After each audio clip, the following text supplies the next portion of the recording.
Hey YouTube, I'm finally back at it, YouTube, make another update video. It's been ages, and since the last update video, I've got some new acquisitions. You can see 2 units, something in the box I'm going to open that came in today, and a good assortment of cars. This will be the update for December of 2019. The next one probably won't be until January. I'm going to try to be a bit more consistent with my uploads and retain a more higher level of quality, I would say. I'm working on that. Besides that, I'll probably make a separate video that updates just for what I'm doing with the channel and not so much with equipment. So we're just going to get on with it with one of the more interesting items is this 2-bay hopper right here. It's for Corning. I sold this on eBay, $12, free shipping. It had some metal couplers, if I'm correct. Yep, those are metal couplers, so that's not bad. A pretty good deal, and it's in Corning. The reason I got this because there's a Corning plant in Blacksburg, Virginia, that is the last rail-served industry on what's left of the Huckleberry line in Blacksburg. So, since my grandparents live in Blacksburg, and I've been in so much. Well, it's actually in Christiansburg, actually, my bad. Christiansburg, Blacksburg, right beside each other, in Virginia. So I thought, I would get this. That'd be pretty cool to have. Well, that facility in Christiansburg makes ceramics. This one's is for glassworks, but Corning, they do a lot of glass, ceramics, that type of stuff work. So I decided to get it. It'd be pretty nice. The person who did it got 3-bay hopper kits, or no, just one, and just cut it down. Which it came out pretty good. You can see a gap right there. I'm probably going to go back and fix that myself. I couldn't tell in the pictures the gap existed. I guess pictures are of this side. This side's a little bit better. But the decaling, all that stuff, it does look very nice, I must admit. The guy did a good job. Next item. It's a kit that I built. It's a Walther's Diffco side dump car in the Southern paint. And that good old Maintenance Away orange we all love. It was an interesting kit to build. I built it to be a static, for it to not be able to dump, so I did not put the side rods in for the dumping feature because I felt this car would be a bit too fragile as a kit for that. I didn't have any more whisker couplers, nor the little boxes go in them, so when I built this thing, I just put a normal KD coupler in it without the centering springs or the in it. So I'll go back and fix that, but that's just how the car is now. I love it. Looks very nice. It's pretty hard to find, so I was really happy when I found this for a really good deal. Another interesting item is this. Is it E&C Shops? I think it's like about a 52 gun, 52 and 6 inches gondola in the Southern paint scheme. It's very nice. You see a lot of these used in Maintenance Away service. Steel.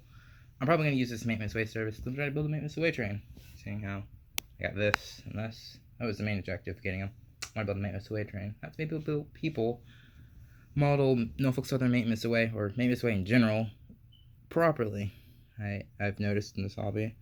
Very few people do it the way you would see it in real life. You'd either see like a tie train, or maybe a tie train mixed in with some ballast, or just some ballast. You don't just see these random old boxcars in the 40s just straggling along nowadays. Usually a bit more uniform than that. It's a nice car. It's a kit that I built. I don't know. I could have done a video of building this kit. I don't think I've seen any on YouTube of someone building one of these kits. Granted, I don't think this company is in existence anymore. I think the kit came out pretty nice. It's a very sturdy car. I just put some Bachmann couplers in this because I'm on a shortage of couplers. So I just snatched that from a car I don't really use anymore. But looks nice. I might weather it up soon, or just leave it. Looks nice like this. Not the most realistic thing, you know, looking fresh, but it still does look nice. I guess the next thing I can go to is this Norfolk Southern SD40-2. It was an Athearn blue box locomotive, but it's the later blue box, just before Ready to Roll was released, where it actually has the locomotive fitted to the chassis with the coupler boxes rather than the weird pins on the side. So that's the main reason why I made sure it was not the older type. And so is this one right here, but we'll get back to that one in a little bit. This was custom painted by NS Modeler, 24. You know, that big YouTuber who makes those really nice videos of him and his dad's layout. He custom painted this for the guy I bought it from on eBay in like 2012. So it's been there for a while. The thing is a little worn. Got some broken handrail there. You know, the paint's a little iffy right there. But it is DCC. I don't have a DCC system at the moment. But when I get a chance, I'll run it at the club. I've tested it. It does work. But to what extent does the coder work? I don't know. I got it for a really good price, I thought, for it. Being custom detailed and having DCC and so on. So, felt all around that was pretty solid. And then to the next unit, next SC40-2 is in the Conrail paint. This unit's basically in new condition. It is a blue box, but it's the later style that is very much like the ready-to-roll ones, where it is, the shell is connected to the chassis with the clipper box. I made sure it wasn't the one with the pins. If you're going to buy a Athearn blue box SC40-2, make sure it's one of the later ones. The later ones are pretty hard to find since they're just like the ready-to-roll ones. It's a nice locomotive. It's the best runner I have, which is bizarre. Like, I have quite a few locomotives, and this blue box one right here is my best runner. It's bizarre. This thing's perfect. And it has the original Athearn motor in it, which is kind of surprising. So that was a good deal. I got that for a really good price. I'm going to get another handrail kit so I can actually have some in the front. Didn't have those since it was a used locomotive, but basically new condition. Looks almost as if the guy maybe blacked in the radiators, because I don't think that would be stock. But, alright, looks good. Amazing runner. Looks good, no damage. It is a solid locomotive.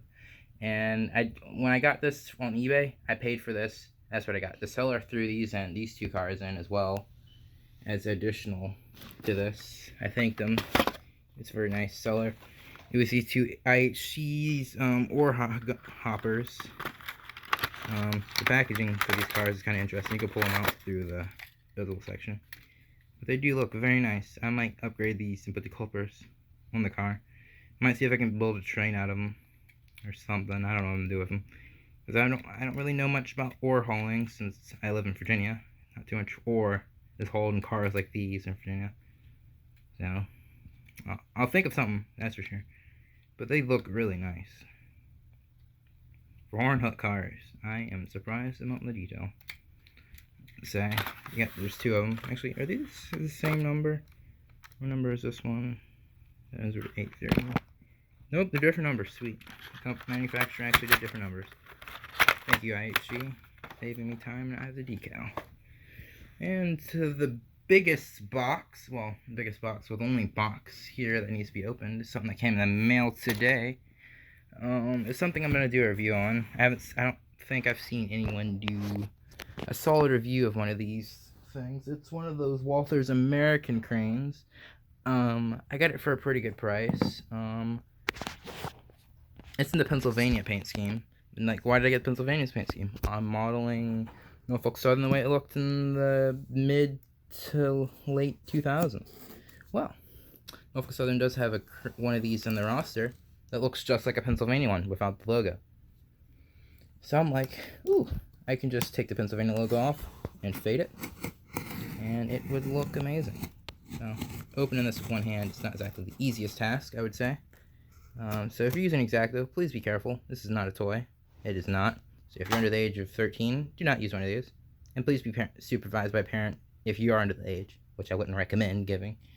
And make sure if you are still living under someone's roof, please have permission to use one. Don't just be wiggling this around with your models. You're going to terrify your parents.